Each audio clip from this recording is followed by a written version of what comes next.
Hey guys, first of all I want to excuse for the long delay since the last video. In this tutorial I want to tell you a few basic things about curved surfaces and patches in general. Patches, as opposed to brushes, are flat planes that are defined by their vertex points. So they don't actually have a volume like brushes, and you can use them to create curved surfaces. To explain this, I've made a simple map in Radiant. It's just a square room with a few basic structures and a jump pad and a spawn point. And to make use of curved surfaces, there are a few ways that are possible. First of all, there are a few predefined shapes here in the curves menu, in the menu bar. For example, the cylinder or end caps, bevels, cones. To make use of those, just create a new brush somewhere in your map with the dimensions you want your curved surface to have. So I'm going to make a large pillar like this. So create a brush, go to the curves menu and select cylinder, and you can see Radiant converts it to be a pillar. You can see, if you look at this from above, hide the sky for a second using the H key. This isn't actually closed off, so it's just a single plane that is bent to have the shape of a cylinder. You can unhide brushes after hiding them using Shift and H. Alright, now if you wanted to round off a corner like this one, you would simply take this existing brush and make space for your patch. So I'm going to make two brushes out of this one brush by copying the brush and rescaling it. Then select those two surfaces because they will be unseen or will not be visible in game when we edit our patch. Press T and cork them, simply because you don't want them to be rendered if they can't be seen anyway. Alright, and once you've done that, create a new brush in the gap that you've made. Go to the curves menu and select bevel. And now you can see the basic structure is there. We just need to rotate it using the Z-axis rotation. Alright, and last but not least, go ahead and texture it, pressing T for the texture browser and selecting any texture you like. I'm just going to go for this because I'm using it for all my other walls as well. So as you can see now, the texture on this patch looks all weird. Like the scale is wrong and it doesn't fit with the other textures. So to fix this, we need to work on the texture alignment. Aligning textures on patches doesn't work like aligning textures on brushes, where you use the surface inspector. Patches have a different interface. You can access it by pressing Shift and S, and that will bring up the patch properties menu. Yes.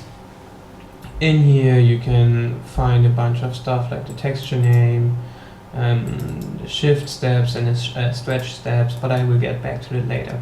What's important now is the natural button, which resets the shifts and the scaling properties of this patch. And if you click it and deselect your patch, you can see the texture scale is now properly. Alright, so I'm going to go back to my pillar for a second. Say, or actually, never mind, I'm going to explain it for this jump head. So you can see on most quick live maps, jump heads aren't actually box like this one. They are curved inside here. So what you want to do is, after texturing all these surfaces here with cork, because you won't need them, create a new brush inside this gap here, scale it so it fits in, and then convert this brush to an end cap. And as you can see now, this will be the round shape inside our jump head. However, it's still facing the wrong direction, so we need to rotate it around so it fits in. Alright, so here you can see that's certainly how it looks in most quick live maps. So when you texture it and reset the texture alignment, you can see it looks pretty much done, except from above, because you got this weird gap here. And now you might wonder how the hell do I close this off, because you can actually throw brushes in there, or make it align easily with those surrounding structures here. But no worries, doing this is actually pretty simple. You select the patch you just created and go to the curves menu and select cap selection, or just press Shift and C. And now you see a bunch of options here with little preview images next to them. So what this does is basically you can use it to fill up your patch. And you can either create a normal cap for your patch, like this would be a normal cap for an end cap. You can see the blue space is where it would be filled out. So if I select this and press OK, the space here inside the end cap will be filled. However, what we actually need is the inverted end cap, and that will fill out this space to the outer side of the end cap and connect it seamlessly with our brushes. So select inverted end cap and press OK. As you can see now, the gap is filled. However, this function also created a new patch here at the bottom of our curve, and we don't actually need that, so make sure you go down here, select it and delete it, because you don't need it. Alright, so you can see here the gap is now filled. You can go ahead and apply a texture to it, and then now you will notice if you use natural on this, it will mess up the texture's look. So what you want to do here is press Shift, Control and N until the texture fits. So there are a few differences in brightness here, but this will look okay in game, you will see later. Alright, so much for this. Another thing you might want to do is, you might want to at some point wrap around a trim around this bevel, for example, like a floor decoration, so to say. Like I can do square trims here, obviously, to create some kind of separation between the walls and the floors, make the map look more polished. But obviously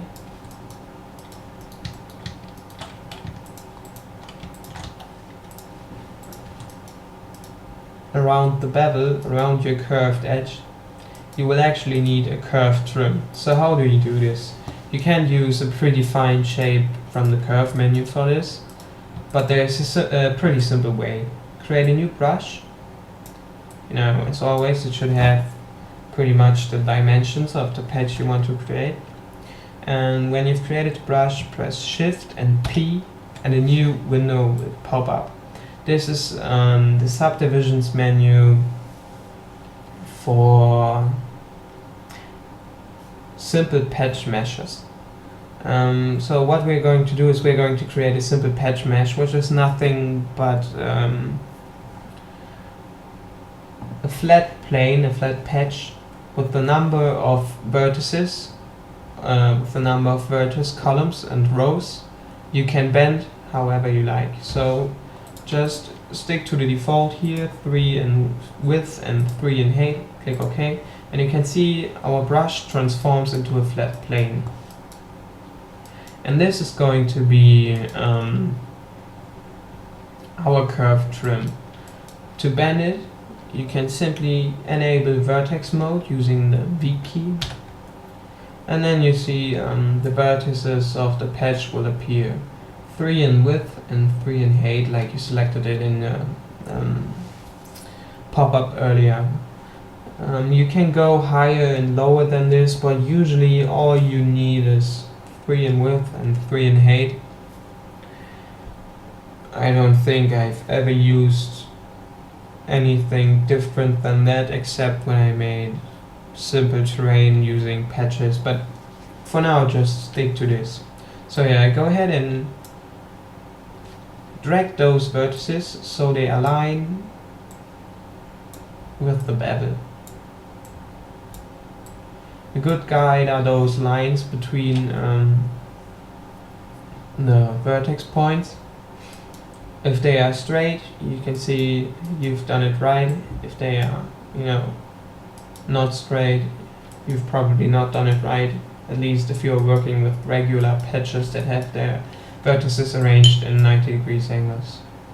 So yeah, this is pretty much it. And now obviously again we have a gap here, and to fix this you have two possibilities. One would be creating another patch mesh by creating a brush, pressing Shift and P, clicking OK, and then dragging this onto here and merging the vertices like this.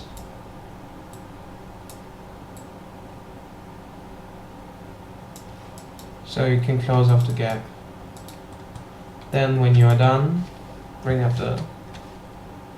Actually, you can just press Shift, Control and N to fix the texture alignment, and then cover your new trim however you like with textures that suit you. So yeah, that's pretty much already it for creating curved trims like this. One more thing you need to know is the engine treats patches as if they were detail brushes. That means you can't use patches to separate your map from the void, because if you do, the compiler will just say your map is leaked. So what you need to do is make sure you always got brushes between your outer patches and the void. So you can see here, if we hide this patch using the H key, there is a gap here, simply because we don't have the brush down there. And what you can do is create a new brush here around the floor gap and caulk it. And this will already do it. And now you might wonder, oh my god, isn't this bad because those brushes are overlaying with the patches? No, it isn't, not at all, because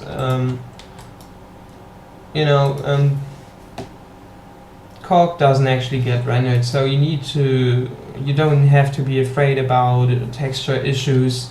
If you compile this now, you won't actually see this brush, you will only see this. Alright, you can go ahead and simply compile this.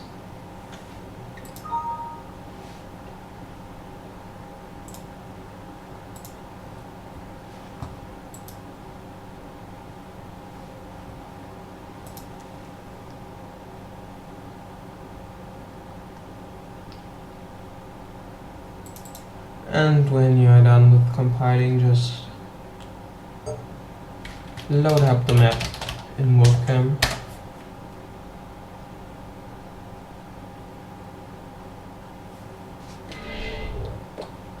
As you can see now, the lighting or the brightness differences you can see in the editor aren't actually an issue in game, like I told you. And also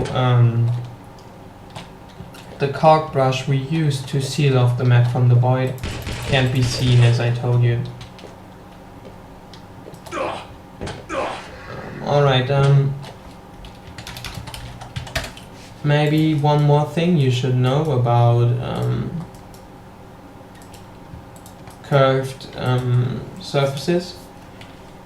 You can scale and shift those surfaces by using shift and the arrow keys, or controlling the arrow keys.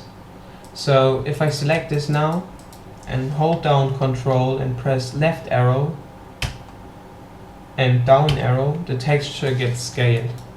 So it's only half as large now as it was before. And if I do it again, the texture will be scaled further and further and further and further until it's very small.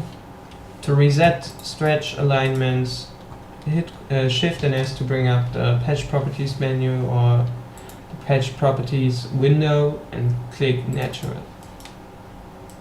Also, if you hold down Shift and up arrow, for example, you can move up the texture or move down the texture using Shift and down arrow. Move the texture to the right and to the left using the other arrow keys.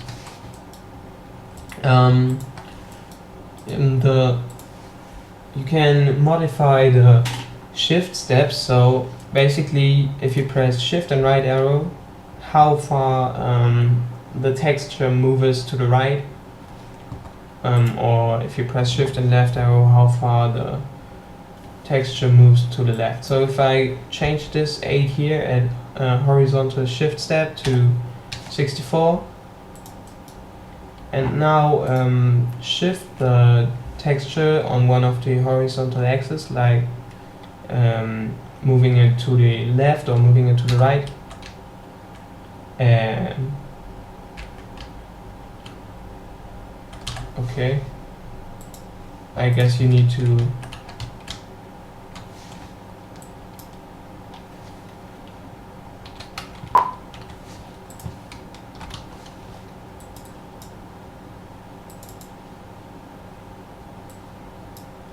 okay, this is weird. I guess it takes the values from, yeah, I thought so. So this is weird. And if you want to change the scale or shift step, you actually need to use the normal surface inspector. You can bring up using S. I didn't know this before.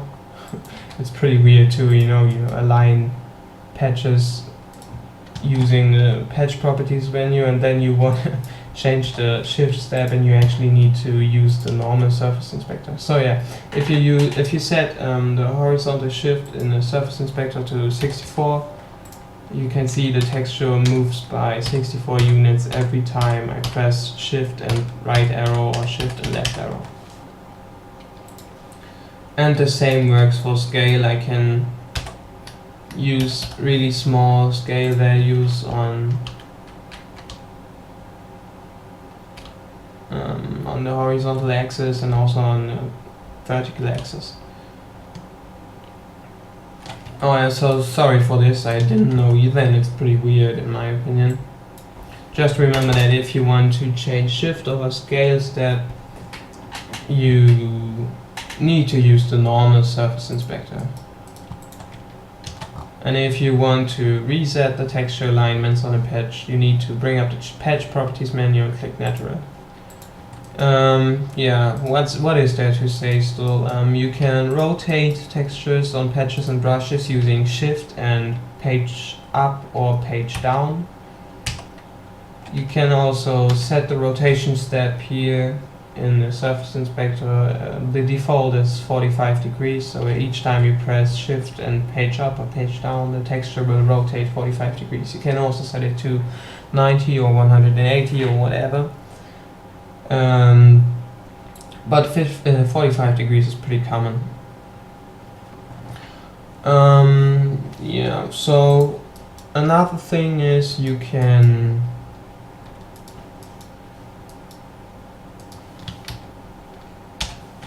mirror the texture on your patch by pressing Shift E and Control Shift E. I think Shift E is for the Shift I is for Shift I is for the vertical axis, and Control Shift I should be the horizontal axis, but I'm not sure. And you can also use Control and I to invert your patch. So as you can see now, it's probably not so visible on this cylinder. I'll show it on this bevel here. If you press Control and I, the patch will get inverted. Doesn't make a whole lot of sense here, but for example, if I create a new bevel in this edge here, and rotate it, you can see I need to invert this bevel so it rounds off the corner. And this is what you use this for normally. So yeah, I think this is pretty much it for the basics of using patches. I'm sorry about this tutorial being a little disorganized. I promise I'll do better again for the next one. I just don't have a whole lot of time lately to plan this and, you know, record it in the end, because the semester is about to end and university is pretty busy and yeah, stuff like that, you know. So I hope the tutorial helps whatsoever, and I wish you a lot of fun using curved surfaces.